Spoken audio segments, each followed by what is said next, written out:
Hey, Truth Seeker, Zach here. 191st post. Last night, my mother called me and she expressed that she would like me to stop making so many of these videos and focus more on important things in life, which in her mind are finding a job that pays a lot of money. And my mother is no different than most American mothers. I think that's what a lot of mothers want for their children, to be financially successful. But what I keep telling my mother is that I am not motivated by these things. Money is just part of the lie to me, truth seeker. And that's what I want to talk about. Why recognizing truth and conspiracy is necessary. And I think one of the easiest ways to do this is just look at some of the core components of all of our lives. So I have the topics up here: food, we all have to eat; education, all of us born in the United States of America are forced to go through the education system one way or another. And also what government and industry does to us. So let's just start with food. Food became a major point of interest for me after September 11th. I started exploring for truth in the world, and for whatever reason I wanted to go to food because I think my instincts were already telling me something was up with food.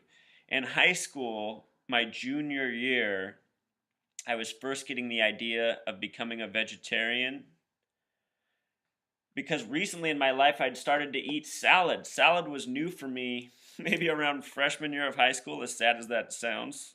But I mean, think of me, I'm an average American kid. I grew up on macaroni and cheese, spaghetti noodles, McDonald's, like so many of us. My family didn't go out to eat much when we went out. We'd often go to McDonald's.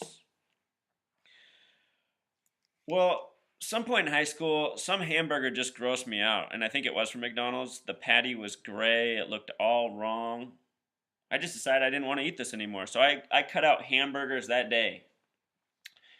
And I started eating salads, and I realized I liked eating vegetables when they were together with a dressing. This was all new to me. Salads were this new, exciting thing to me. And anyway, years later, or 2, 3 years later, after September 11th, 2001, I just wanted to read, and I started questing for information and knowledge.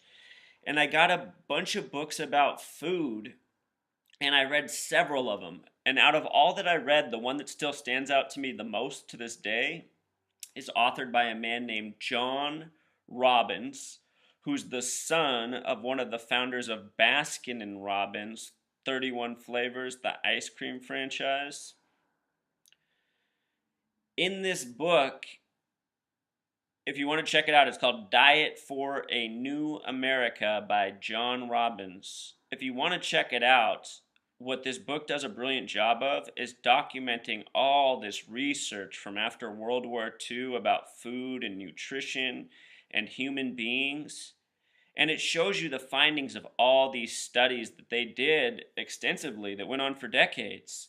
Our government has a lot of research and knowledge on food and nutrition that they could be sharing with us. I mean, we all spend a lot of time in school, and as I read this book, what I realized is all this information was new information to me. And it got me to think about diet in a whole new way.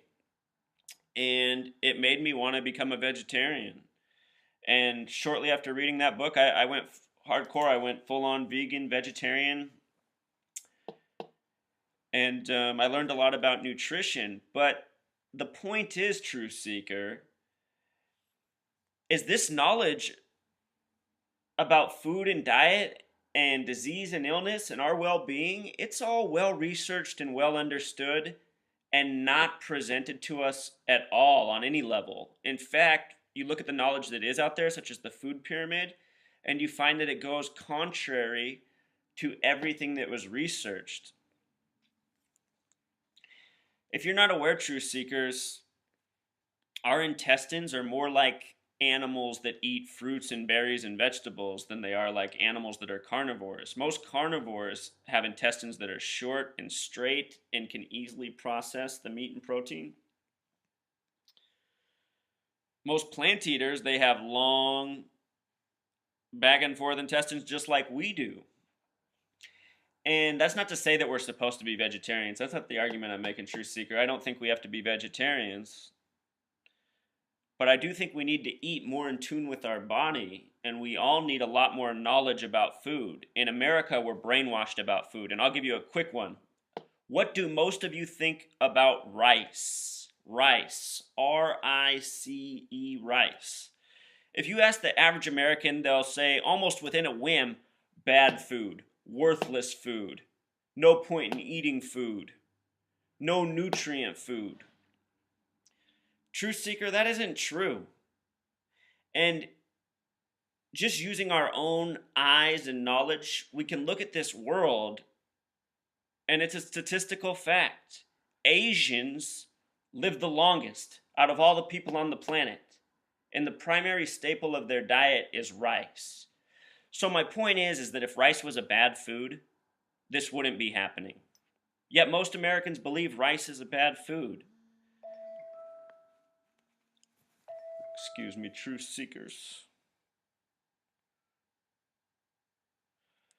Sorry about that. Also, Truth Seekers, you ask most Americans what they think they need to eat. They know one word, it's protein. They think they need more and more protein. When I was a vegetarian, almost everyone expressed the same thing to me. Oh, you can't get enough protein with that diet. Well, Truth Seeker, people were telling me that while I was looking in phenomenal shape. When I was a vegetarian and vegan, I was in the best shape of my life. Muscle tone, everything. Skin, everything. I'm sad to say I'm not a vegan anymore, and I'm not even a full-on vegetarian. I try to eat mostly a vegetarian diet, but now I'm the type of person where if you serve me something, I'm going to eat it no matter what. So that's pretty much what my diet is, but I try to eat right. And just on a real general level, I mean, if you just look at food labels, 50 years ago, ingredient labels were short. They were the foods that came from the earth. Now, today, if you look at a label, it's full of man-made chemicals that most of us can't even pronounce. So we've gone from of the earth to of man-made. We've gone from organic to chemicals. And as a result, we've seen a host of new disease and illness in the world, from animals to human beings, which of course are animals. And a lot of people out there will say, oh, that's because medicine and science is becoming more advanced, so they're detecting things that they didn't detect before. I say baloney, Truth Seeker. I say the further we go away from organic and the earth, the more problems we're going to create, such as disease and illness. And that's exactly what we are seeing. Also, the reason I wrote this up here for the gematria of food is just to think about how this word's crafted with these letters. It starts with the 666 sequence. In the Bible, in Revelation, the passage about 666 has to do with what the man will calculate who sees what's coming. And that might be why food is spelled as it is, because we all know the saying, you are what you eat. So by paying attention to what you're eating, you can see what's probably going to happen with your life. And for those of you who aren't eating better, today's the day to start. By eating better, by eating more in tune with the earth, I mean, you're doing yourself a favor as well as the world.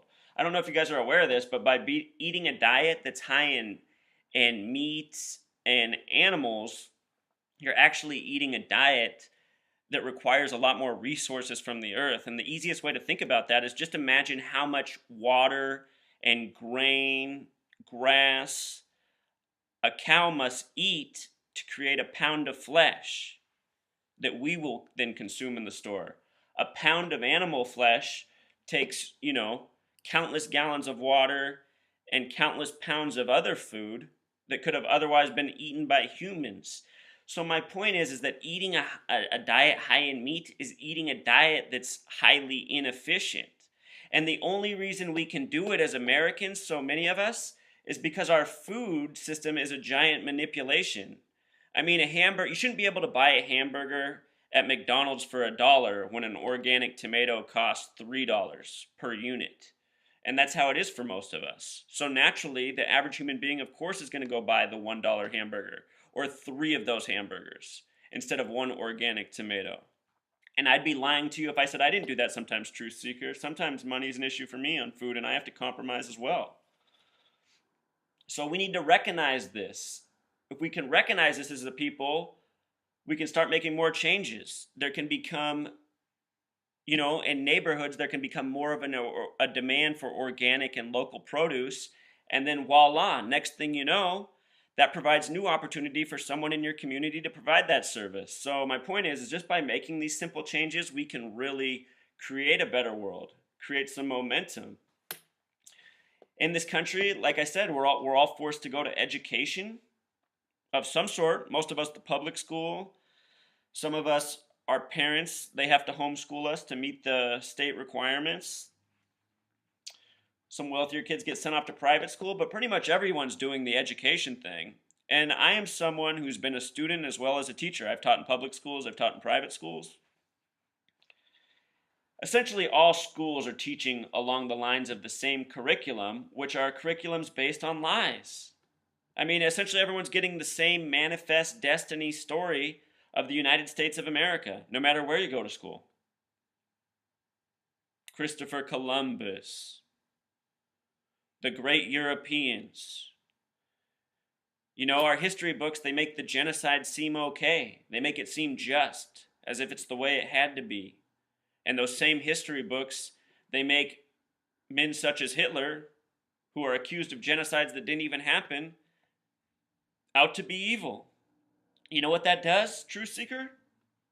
That shapes a false reality, a false perception, a false understanding of the world, a false understanding of your own nation. Just like teaching kids about Santa Claus, teaching kids to accept lies. It's done on a host of levels. What else happens in the school system for most of us?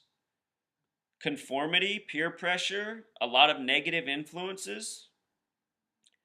Most public schools aren't the best place to be. Kids learn to bully each other.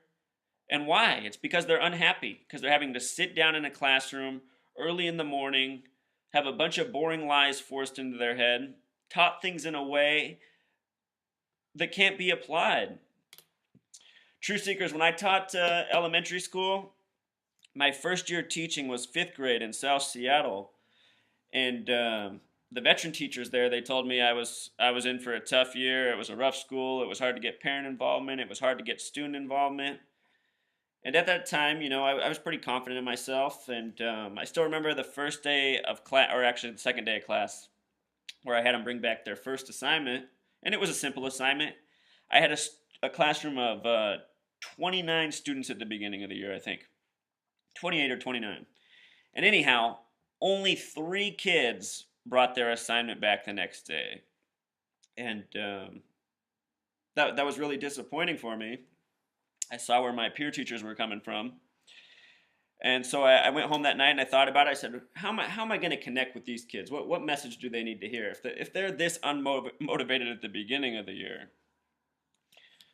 what's this mean for the rest of the year? So what I did is I just brought back a presentation to them on why it's important to apply yourself as a student, even if you think school's boring. And the way I connected that to them was I showed them that by building the skills that you can develop in the classroom, how the real world output comes. So what I did for them was I created 3 graphs. I showed them how someone who goes through school as a lazy person will likely go into the world and find a lazy person's job. And I described that job to them as working at a gas station or working at a fast food restaurant. And then I showed them minimum wage, if you worked 40 hours a week, how much money you would make. Then I gave them another example. I showed them a college graduate with a starting salary of $20 an hour and how much that salary looks like over the course of a week. And then I showed them that same person 3 years from then with their salary up to $40 an hour.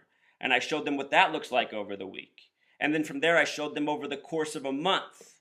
And then from there, I showed them over the course of a year. And you know what? I saw it instantly. The engagement, the attention. The next day, I assigned a simple assignment talking about what we discussed in class, and I asked them to work out the problems to see how much money they would make if they did X, if they did Y, if they did B. The next day, all but 2 kids in class turned in that assignment, when just a day earlier, 3 out of 28 or 29 had turned back in their homework. And it was just that simple of a connection. And from that day on, I just made a point in every lesson to show them how it applied to their real-world circumstance. And I went with that theme throughout the year of being these different types of people. And I'll tell you what, it worked. Unfortunately, I hate standardized testing, and it's a big part of the reason I left public school. But that year, my classroom, there were 4 other 5th grade classrooms. That year, my class scored substantially higher than the other 5th grade teachers' classrooms in reading and in mathematics. And what was sad is my position was not renewed for the next year. We had the best scores in the grade, and my position was not renewed. Our principal's last name was Turner, and back then I didn't know gematria, but that is a 33 name. And I always wondered how that person got to be where they were. I guess my whole point is, True Seeker, is that our education system is bunk. Almost all teachers have given up and quit themselves. Everyone knows it's a bad system, yet we continue to send our children there. They continue to learn from people they shouldn't have to learn from. And why? It's because we fail to recognize the truth in the conspiracy that's waged against us. The reason they pay teachers low wages is obvious. Anyone who's taught, who's a good teacher, knows that there are a lot of bums in the public education system. And if you're a fellow teacher out there who doesn't like me saying that, I say tough luck to you. There are a lot of bums in public education. And it's part of the conspiracy. It's part of what's waged against us. That's why they pay garbage men and post office workers more money than they do teachers. Did you know that? That our government mailmen make more money than the teachers? It's true, True Seeker. Think about that. Your government wants to pay more money to the man who delivers mail than a teacher. Think about it. How do I know that's true? Because my buddy's a mailman. He made a lot better money than me while I was teaching. What a joke. What a joke. And then just think about government. A lot of people in this country, they think it's government versus industry. They think it's government versus corporation. These people are tricked by the false duality, just like Republicans and Democrats. In this world, government and industry are the same thing. They're synonymous. They try to create the illusion that they're separate. It's just so obvious when you really think about it. I mean, who invented the corporation? The government did, not vice versa. The government invented the corporation. And some people want to say that corporations grew out of control. No. That was all part of the plan, True Seeker. Think about what they do to us. From the minute we're born, we're stamped with a number to track us. And why do they track us? They track us to make sure we're going through their education system. They track us to make sure that we're paying our tax dollars to their government. They track us like commodities. That's essentially what we are. We're mice in a giant laboratory for these people. They have turned us into slavery. They have turned us into slaves, I should say. We live in slavery. We live in well-organized, very creative slavery. If you disagree, what, are you going to say that we're free? No, we're not free. We have to go experience this education. We have to go learn these lies. We have to be tested and graded on these lies. We have to get good at these lies so that we can go on and move to the next level, which is what? A career? Why? So that we can pay our tax revenues to the government. And almost all of us living in this country roughly pay half of our wages away each year in taxes and fees. When you start calculating income tax, sales tax, property tax, all the taxes on everything from cell phones to cable, to what have you.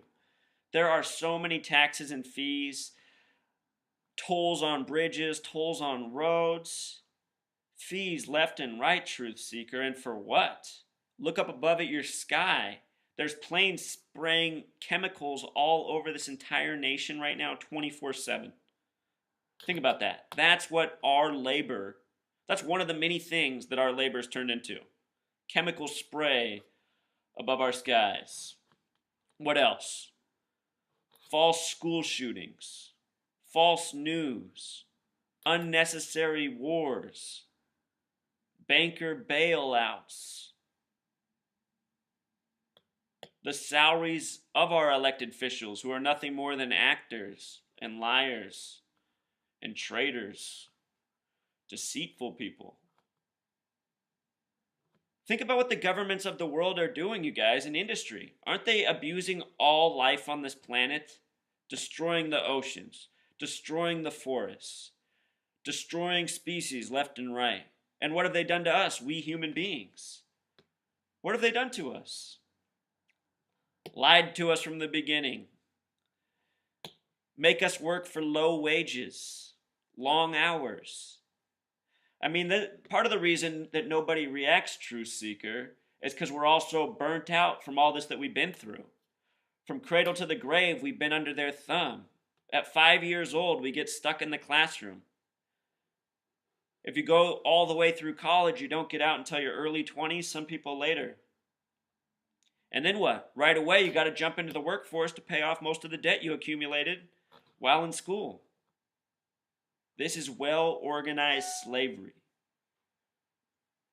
This is being denied truth your whole life. Do you realize that, truth seeker, that we've been denied truth our whole life? All by design. We've been poisoned, lied to, abused. And I think almost everybody knows this. I think almost everybody agrees with this.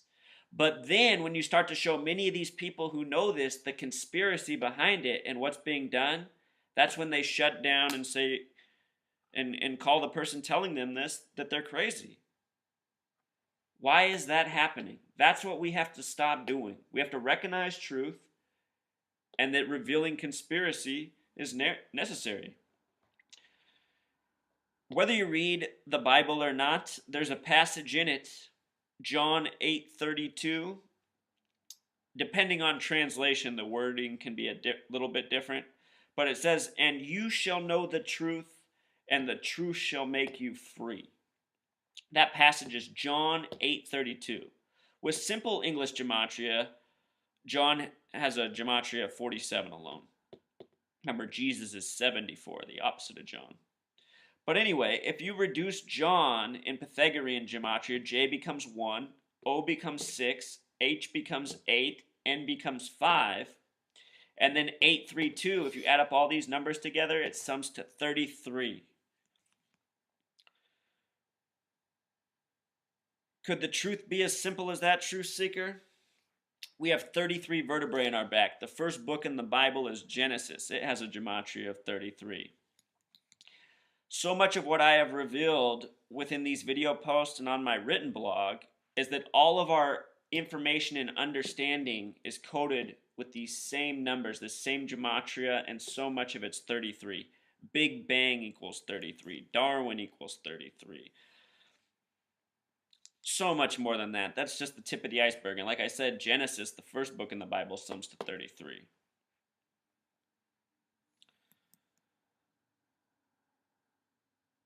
All right, truth seekers. That's mostly my message. I just wanted to talk about the bigger picture, less about the numbers.